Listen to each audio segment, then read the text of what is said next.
प्रश्न संख्या 34। रीति मुक्त काव्य धारा के प्रवर्तक कवि माने जाते हैं? घनानंद, बोधा, बिहारी, केशवदास। रीति मुक्त काव्य धारा के प्रवर्तक कवि घनानंद माने जाते हैं, इसलिए विकल्प ए घनानंद सही है। हमारा अगला प्रश्न है, मोहम्मद शाह रंगीला के मीर मुंशी थे?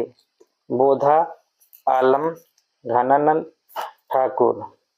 मोहम्मद शाह रंगीला के मीर मुंशी थे घनानंद, इसलिए विकल्प सी घनानंद सही है। हमारा अगला प्रश्न है, घनानंद की प्रेमिका का नाम था? सुभान, सुजान, रंगरेजिन, इनमें से कोई नहीं। घनानंद की प्रेमिका का नाम था सुजान, इसलिए विकल्प भी सुजान सही है। सुभान बोधा की प्रेमिका का नाम है, रंगरेजिन आलम की प्रेमिका का नाम है। हमारा अगला प्रश्न है, घनानंद किस संप्रदाय में दीक्षित थे? वल्लभ संप्रदाय, श्री संप्रदाय, सखी संप्रदाय, निम्बार्क संप्रदाय। घनानंद निम्बार्क संप्रदाय में दीक्षित थे, इसलिए विकल्प बी निम्बार्क संप्रदाय सही है। हमारा अगला प्रश्न है, नादिर शाह के सिपाहियों द्वारा किसकी मृत्यु मानी जाती है? घनानंद, मतीराम, बोधा, केशव।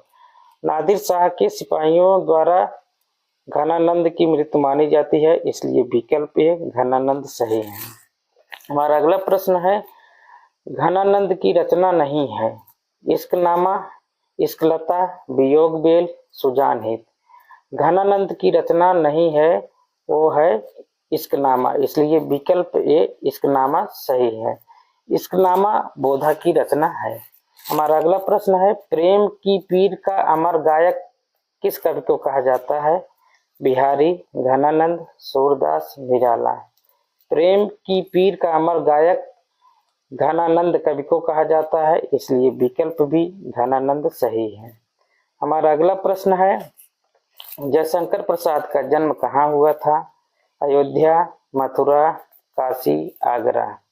जयशंकर प्रसाद का जन्म काशी में हुआ था, इसलिए विकल्प सी काशी सही है।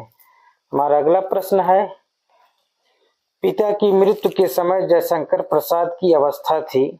12 वर्ष, 14 वर्ष, 16 वर्ष, 18 वर्ष।